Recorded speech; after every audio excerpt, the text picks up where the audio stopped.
मधुबन के बाबा, मधुबन के बाबा मुरली वाले, आपका क्या कहना, आपका क्या कहना।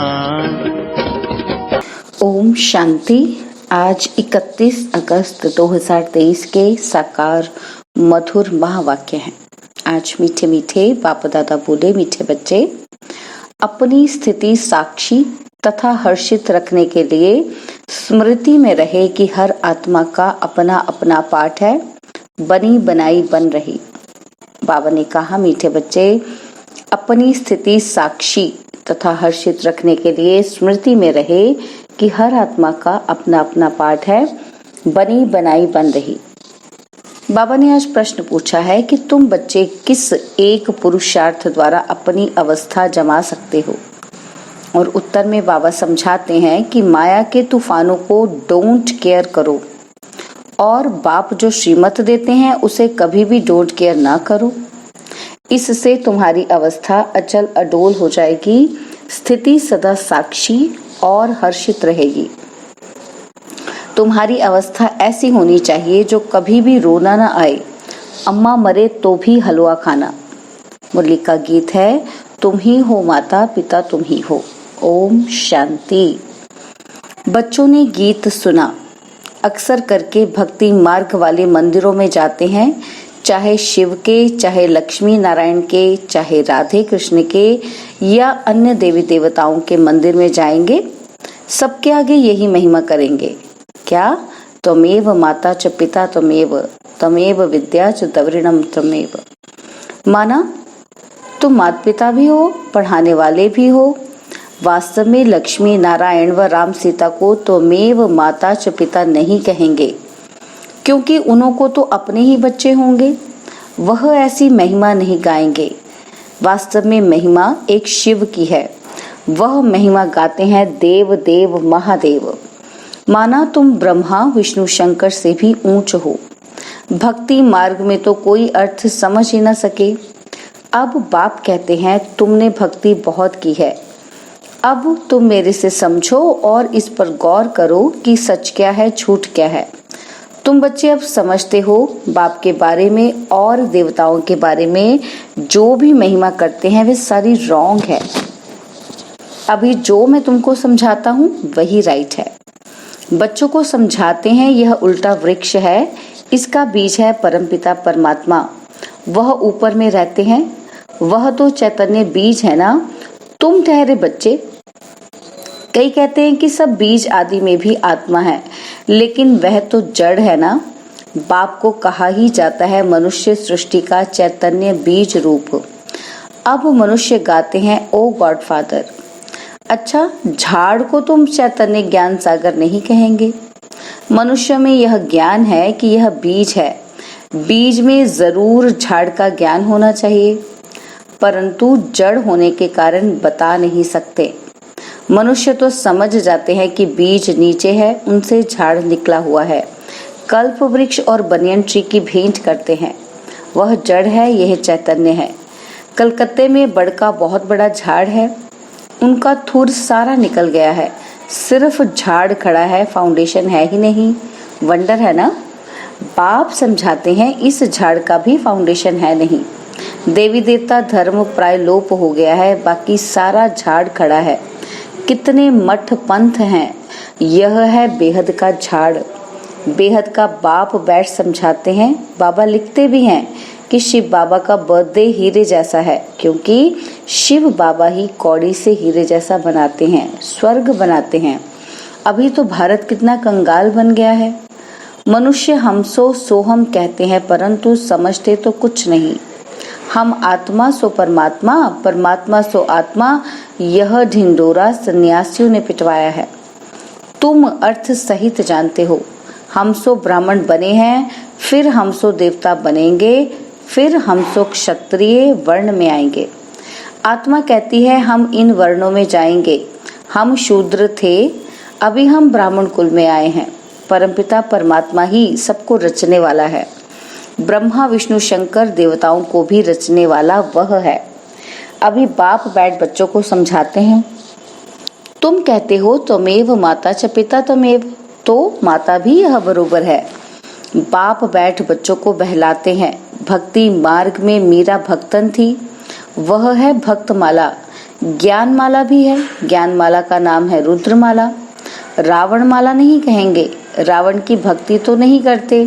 राम माला है, भले भी रावण राज्य है परंतु रावण की माला नहीं होती, भक्त माला होती है। असुरों की माला तो नहीं होती। भक्त शिरोमणि में एक तो मीरा है, उनको श्री कृष्ण का साक्षात्कार होता था, लोक लाज सारी खोई थी। सेकेंड नंबर में शिरोमणि भक्त कौन है? नारद। हाँ, उनका गायन है, दृष्टांत दिया जाता है। यह तो सब बातें बैठ बनाई है, रियल नहीं है। बाप कहते हैं मेल फीमेल सब सीताएं हैं, सब रावण की शोक वाटिका में है। लंका की बात नहीं, भारत की ही बात है। एक ही बाप सर्व का सद्गति दाता है, वह एक ना हो तो भारत कुछ काम का नहीं है। सबसे जास्ती पतित और सबसे जास्ती पावन भारत ही बनता है। भारत ही सबसे बड़ा तीर्थ स्थान है। भल अपने अपने पैगंबरों के तीर्थों पर जाते हैं परंतु सबका सद्गति दाता एक बाप है। भारत ही अविनाशी खंड है। बाप कहते हैं मैं यहाँ आकर भारत को जीवन मुक्ति देता हूँ, बाकी सबको मुक्ति देता हूँ। सबका सद्गति दाता मैं हूँ। सचखंड स्थापन करने वाला बाप एक ही है। सचखंड में राज्य करने के लिए बच्चों को लायक बनाते हैं, खुद राज्य नहीं करते। बाप बैठ समझाते हैं मैं कल्प कल्प आता हूँ भारत को सद्गति देने, बाकी सबको गति में वापस ले जाता हूँ। हर एक मनुष्य मात्र की जो आत्मा है, हर एक में अविनाशी पाठ भरा हुआ है। इसको कहा जाता है बनी बनाई बन रही। समझो किसी का बाप मर गया, उसने जाकर दूसरा जन्म लिया, अब रोने से क्या होगा? साक्षी होकर देखना है। यह ड्रामा है, इसमें रोने की दरकार नहीं। ग्रस्त व्यवहार में तो रहना है। अम्मा मरे तो भी हलवा खाओ, बीबी मरे तो भी हलवा खाओ। यह उन्हों के लिए है जो ग्रस्त व्यवहार में रहते हैं। तुम्हारी अवस्था ऐसी होनी चाहिए जो कुछ भी दुख ना हो। बेहद के बाप को याद करते रहना है। इतनी अडोल अवस्था होनी चाहिए जैसे अंगद को रावण हिला नहीं सका। माया है बड़ी जबरदस्त, तुम स्थिरम रहते हो। माया के कितने भी तूफान लगे, डोंट केयर, घबराना नहीं है, फंक नहीं होना है। पुरुषार्थ करके अवस्था को जमाना है। बातें तो बहुत अच्छी समझाते हैं, तुम समझते हो हम पार्वतियां हैं। शिव बाबा अमर कथा सुनाते हैं। अमर लोक में है आधि मध्य अंत सुख, और इस मृत्यु लोक में तो आधि मध्य अंत दुख ही दुख है। त्योहार आदि सब इस समय के हैं। लक्ष्मी नारायण आदि का कोई त्योहार नहीं। वह क्या सर्विस करते हैं? तुम ब्राह्मण बहुत सर्विस करते हो। देवताओं की आत्मा को सोशल वर्कर नहीं कहेंगे, ना जिस्मानी ना रूहानी। तुम हो रूहानी जिस्मानी डबल सोशल वर्कर। अच्छा, मनुष्य को नष्टमोहा बनने में मेहनत लगती है क्योंकि उनके पास कोई एम ऑब्जेक्ट नहीं है, और यहाँ तो तुमको बहुत प्राप्ति है तो बहुत नष्टमोहा होना चाहिए ना। अगर प्राप्ति बहुत है तो बाबा क्या कहते? नष्टमोहा होना चाहिए। एक बाबा के साथ योग लगाना है। बाबा, ओ मीठे बाबा, आपको हमने पूरा जान लिया है।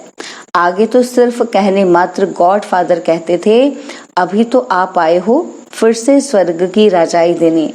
यह कलयुग तो कब्रिस्तान होने वाला है, इसलिए हम इसको क्यों याद करें? बाप कहते हैं इस कब्रिस्तान में ग्रस्त व्यवहार में रहते मुझे याद करो। यह तो बहुत सहज है। जैसे भक्ति मार्ग में मनुष्य श्री कृष्ण की पूजा करते रहते हैं, बुद्धि में धंधे दौरी में भागती रहती है। मन का घोड़ा कहीं ना कहीं भागता रहेगा दवाई के मुआफिक। बाप कहते हैं कि शरीर निर्वाह करते बुद्धि का योग मेरे साथ लगाओ। मेरी याद से तुम्हें बहुत प्राप्ति होगी, और सबसे तो अल्पकाल की प्राप्ति होती है।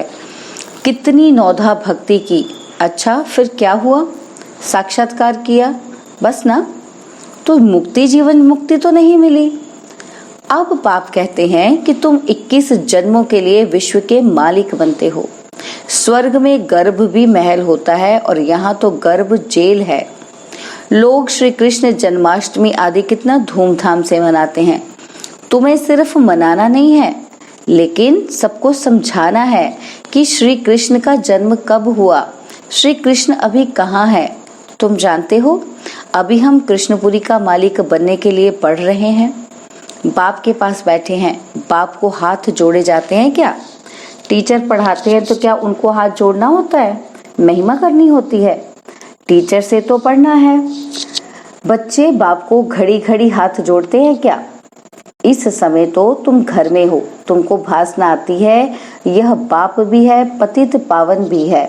इस समय 5 विकारों का ग्रहण लगने के कारण तुम बिल्कुल ही काले बन गए हो। 5 विकारों ने काला कर दिया है। सतयुग में तुम गोरे सुंदर थे, अभी श्याम हो। श्री कृष्ण सुंदर था, अभी श्याम है। कितने बारी श्याम और सुंदर बना होगा। कंसपुरी ही कृष्णपुरी बन जाती है और कृष्णपुरी फिर कंसपुरी बन जाती है। तुम आत्माएं ही तो ब्रह्मांड की रहने वाली हो। ब्रह्म तत्व कहा जाता है। अहम ब्रह्म कहना भी भ्रम है। तुम ब्रह्मांड के मालिक हो। तुम्हारा सिंहासन ब्रह्मांड है। बाप कहते हैं मैं तो ब्रह्मांड का मालिक हूँ ही। तुम आत्माएं भी कहते हो कि हमारा देश वास्तव में ब्रह्मांड है। वहाँ तुम्हारी आत्माएं पवित्र हैं। तुम ब्रह्मांड के मालिक हो तो फिर विश्व के भी मालिक हो। मैं तो सिर्फ ब्रह्मांड का ही मालिक हूँ। मुझे इस पुराने तन में आना पड़ता है। जिसने पूरे 84 जन्म लिए हैं, बच्चों को मुरली अच्छी तरह 5-6 बार पढ़ना व सुनना चाहिए, तभी बुद्धि में बैठेगी और खुशी का पारा चढ़ेगा। माया घड़ी घड़ी याद भुला देती है, इसमें कोई हठ आदि करने की बात नहीं। फुर्सत मिली, अच्छा बाबा को याद करना है, कछुए मिसल। सबसे अच्छा है अमृत वेले का टाइम, उसका असर सारे दिन रहेगा। यह भी बच्चों को समझाया गया है कि पहले खिलाने वाले को खिलाकर फिर खाना है। शिव बाबा के यज्ञ से खाते हैं तो फिर पहले उनको भोग लगाना पड़े। यह सब सूक्ष्म वतन में साक्षात्कार होते हैं। ड्रामा में नूंद है, तुमको भोग लगाना है शिव बाबा को। वह तो निराकार है। गाया भी जाता है देवताओं के लिए उनको ब्रह्मा भोजन की आश थी, क्योंकि तुम ब्रह्मा भोजन खाकर ब्राह्मण से देवता बनते हो। सूक्ष्म वतन में देवताएं आते हैं, महफिल लगती है, ये सब खेल पाल है। अच्छा, मीठे मीठे सिकिलदे बच्चों प्रति माता पिता बाप दादा का याद प्यार और गुड मॉर्निंग। रूहानी बाप की रूहानी बच्चों को नमस्ते। हम रूहानी बच्चों की रूहानी बाप दादाजी को दिलवा जान सिकवा प्रेम से नमस्ते। ओम शांति। प्यारे बाबा, मीठे बाबा, मेरे बाबा, शुक्रिया बाबा, शुक्रिया बाबा, शुक्रिया। धारणा के लिए मुख्य सार है। पहला पॉइंट है, बुद्धि में पूरी एम ऑब्जेक्ट रख नष्ट मोहा बनना है। इस कब्रिस्तान को भूल बाप को याद करना है। रूहानी जिस्मानी सेवा करनी है। और सेकंड पॉइंट है, खिलाने वाले को खिलाकर फिर खाना है। अमृत वेले का समय अच्छा है, इसलिए उस समय उठकर बाप को याद करना है। मुरली 5-6 बार सुननी व पढ़नी जरूर है। वरदान, अलौकिक स्वरूप की स्मृति द्वारा अलौकिक कर्म करने वाले सदा समर्थ आत्मा भव। अलौकिक स्वरूप की स्मृति द्वारा अलौकिक कर्म करने वाले सदा समर्थ आत्मा भव। ब्राह्मण जीवन अर्थात अलौकिक हीरे तुल्य अमूल्य जीवन। इस अलौकिक जीवन की स्मृति से व अलौकिक रूप स्वरूप में स्थित रहने से साधारण चलन साधारण कर्म नहीं हो सकता। जो भी कर्म करेंगे वह अलौकिक ही होगा, क्योंकि जैसी स्मृति होती है वैसी स्थिति होती है। स्मृति में रहे एक बाप दूसरा न कोई, तो बाप की स्मृति सदा समर्थ बना देगी। इसलिए हर कर्म भी श्रेष्ठ अलौकिक होगा। स्लोगन है, स्व उन्नति का यथार्थ चश्मा पहन लो तो सबकी विशेषताएं ही दिखाई देंगी। स्व उन्नति का यथार्थ चश्मा पहन लो तो सबकी विशेषताएं ही दिखाई देंगी। ओम शांति। और अब यह एक बहुत अच्छी वीडियो भी जरूर देखें।